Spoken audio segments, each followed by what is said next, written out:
If you've ever needed to save an important file from your email, you're in the right place.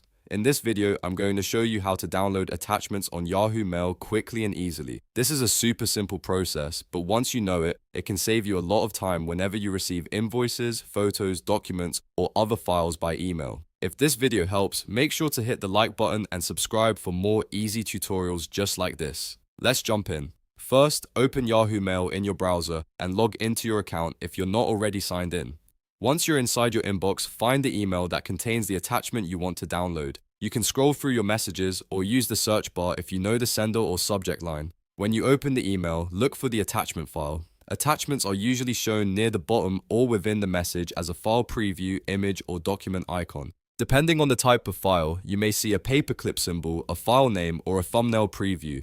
Now click the attachment file itself. In many cases, Yahoo Mail will open a preview of the attachment first, so you can make sure it's the right file before downloading it.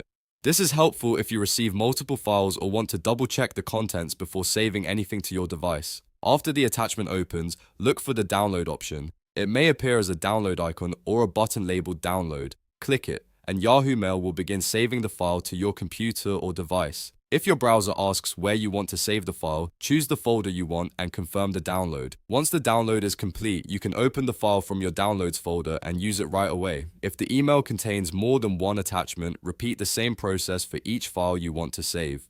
Just click the attachment, then click download again, and that's it. You've now learned how to download attachments on Yahoo Mail in just a few simple steps. Whether you're saving work documents, school files, or personal photos, this method makes it easy to keep the files you need. If this tutorial helped you out, don't forget to like the video, subscribe to the channel, and leave a comment if you want to see more Yahoo Mail tips and tutorials. Thanks for watching, and I'll see you in the next one.